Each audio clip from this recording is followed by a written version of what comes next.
Hello everyone, welcome to my channel BSCB education. आज के इस वीडियो में हम पढ़ेंगे क्लास 6 संस्कृत का द्वादशः पाठ, जिसका नाम है नीति श्लोका। नीति श्लोक से इस चैप्टर में 5 श्लोक लिए गए हैं। तो चलिए उन सभी श्लोकों को अच्छी तरह से पढ़ते हैं और उसका अर्थ समझते हैं। पहला श्लोक है प्रिय वाक्य प्रदानेन सर्वे तुष्यन्ति जन्तवः। प्रिय वाक्य प्रदानेन सर्वे तुष्यन्ति जन्तवः। तस्मात् देव वक्तव्यम बचने का दरिद्रता। तस्मात् देव वक्तव्यम बचने का दरिद्रता। इस श्लोक का अर्थ इस प्रकार से, प्रिय वचन बोलने से सभी जीव प्रसन्न होते हैं, इसलिए वैसा ही बोलना चाहिए। बोलने में गरीबी कैसी, यानी बोलने में कंजूसी कैसी, अर्थात प्रिय वाक्य बोलने से क्या गरीबी आ जाएगी। दूसरा श्लोक इस प्रकार से है, यस्मिन् देशे न सम्मानो न प्रतिर्न च बान्धवा न च विद्यागमः कश्चिन् तत्र दिवसं वसेत्। इस श्लोक का अर्थ इस तरह से, जिस स्थान पर सम्मान न मिले, जहाँ प्रसन्नता नहीं हो, जहाँ कोई बांधव यानी मित्र नहीं हो और जहाँ विद्या अध्ययन की व्यवस्था नहीं हो, वहाँ एक दिन भी नहीं रहना चाहिए। तीसरा श्लोक है, काव्यशास्त्र विनोदेन कालो गच्छति धीमताम। काव्यशास्त्र विनोदेन कालो गच्छति धीमताम व्यसनेन तु मूर्खानाम निद्रया कलहेन वा। तो इस श्लोक का हिंदी अर्थ इस तरह से, बुद्धिमानों का समय काव्यशास्त्र के अध्ययन अध्यापन में बीतता है, लेकिन मूर्खों का समय बुरे कार्यों में, सोने में या झगड़ा विवाद करने में बीतता है। अगला श्लोक इस तरह से है, अलसस्य कुतो विद्या अविद्यस्य कुतो धनम अधनस्य कुतो मित्रम मित्रस्य कुतः सुखम। तो इस श्लोक का हिंदी अर्थ, आलसी को विद्या कहाँ प्राप्त होती है, जो विद्याहीन होते हैं उनको धन नहीं प्राप्त होता है, धनहीन को मित्र नहीं प्राप्त होता है और बिना मित्र के सुख की प्राप्ति नहीं होती है। इस चैप्टर का अंतिम श्लोक, हस्तस्य भूषणम दानम सत्यम कंठस्य भूषणम। हस्तस्य भूषणम दानम सत्यम कंठस्य भूषणम श्रोतस्य भूषणम शास्त्रम भूषणैः किं प्रयोजनम। श्रोतस्य भूषणम शास्त्रम भूषणैः किं प्रयोजनम। तो इस श्लोक का भी हिंदी अर्थ जान लेते हैं। हाथ की शोभा दान देने से होती है, कंठ की शोभा सत्य वचन बोलने से होती है, कान की शोभा शास्त्र की बातें सुनने से होती है। जिसने दान, सत्य और शास्त्र रूपी आभूषण धारण कर लिया है, उसके लिए अन्य आभूषण की क्या आवश्यकता है। तो आगे इसमें दिए हुए अभ्यास की ओर चलते हैं और उसे अच्छी तरह से बनाते हैं।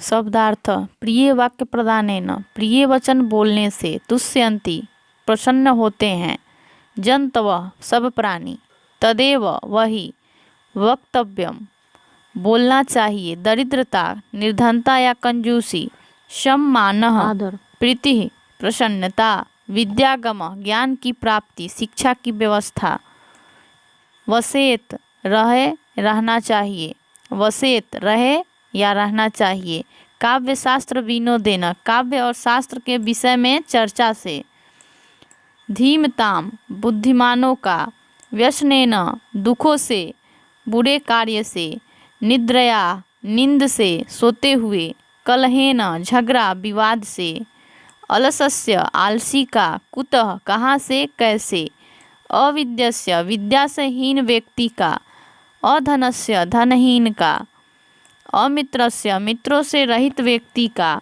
श्रोतस्य कान का। प्रश्न 1, पाठ में दिए गए श्लोकों को सस्वर गाएं। तो ऊपर दिए गए सभी नीति श्लोकों को अच्छी तरह से गा सकते हैं आप लोग, और उसका अर्थ भी हमने समझाया है, उसे समझकर अपने कॉपी में लिख सकते हैं। लिखितः प्रश्न, प्रश्न 2 है, मंजूषा से उचित शब्द चुनकर रिक्त स्थानों की पूर्ति करें। पहला है, प्रिय वाक्य प्रदानेन सर्वे तुष्यन्ति जन्तवः। तस्मात् देव वक्तव्यम बचने का दरिद्रता। काव्यशास्त्र विनोदेन कालो गच्छति धीमताम। व्यसनेन तु मूर्खानाम निद्रया कलहेन वा। व्यसनेन तु मूर्खानाम निद्रया कलहेन वा। प्रश्न 3, श्लोकों को जोड़ें। तो चलिए इसे भी जोड़ते हैं। यानी इसका सही मिलान करते हैं। काव्य शास्त्र विनोदेन कालो गच्छति धीमताम, हस्तस्य भूषणम दानम सत्यम कंठस्य भूषणम, प्रिय वाक्य प्रदानेन सर्वे तुष्यन्ति जन्तवः, यस्मिन् देशे न सम्मानो न प्रीतिर्न च बान्धवाः, अलसस्य कुतो विद्या अविद्यस्य कुतो धनम। प्रश्न 4, उपयुक्त कथनों के सामने सही का तथा अनुपयुक्त कथनों के सामने गलत का चिन्ह लगाएं। यथा यानी जैसे, प्रिय वाक्य प्रदानेन सर्वे तुष्यन्ति जो सही वाक्य है, मूर्खा नाम कालः काव्य शास्त्र विनोदेन गच्छति यह गलत वाक्य है। श्लोक के अनुसार ही इसमें सही वाक्य को सही टिक मारना है और गलत वाक्य को गलत। क नंबर है दानम हस्तस्य भूषणम जो एकदम सही है तो इसमें सही का निशान लगेगा। ख नंबर है सत्यम स्रोतस्य भूषणम यह गलत वाक्य है।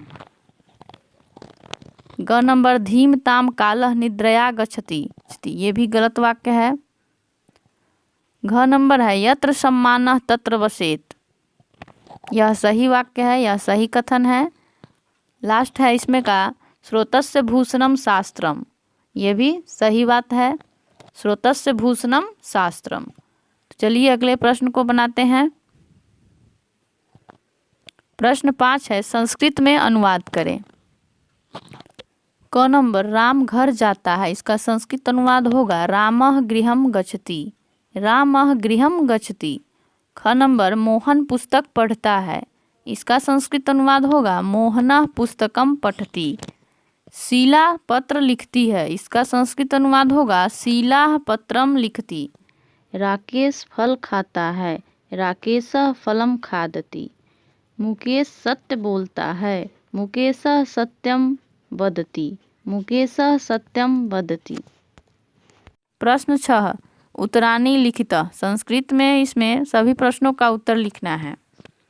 पहला है सर्वे जन्तवः केन तुष्यन्ति तो इसका उत्तर होगा सर्वे जन्तवः प्रिय वाक्य प्रदानेन तुष्यन्ति। ख नंबर है कुत्र न वसेत तो इसका संस्कृत उत्तर होगा यत्र न सम्मानः मिलति न प्रीतिर्न च बान्धवा न विद्या आगमनस्य साधनम तत्र न वसेत। ग नंबर है धीमताम कालः कथम गच्छति तो इसका उत्तर होगा धीमताम कालः काव्य शास्त्र विनोदेन गच्छति। घ नंबर का मूर्खा नाम कालः कथम गच्छति इस प्रश्न का उत्तर होगा मूर्खा नाम कालः व्यसनेन निद्रया कलहेन वा गच्छति। लास्ट प्रश्न है हस्तस्य भूषणम किम तो इस प्रश्न का उत्तर होगा हस्तस्य भूषणम दानम। तो इस वीडियो में इतना ही। अगर वीडियो आपको अच्छा लगा तो इस वीडियो को लाइक करें, शेयर करें और सब्सक्राइब करें। मिलते हैं फिर अगले वीडियो में, तब तक के लिए धन्यवाद।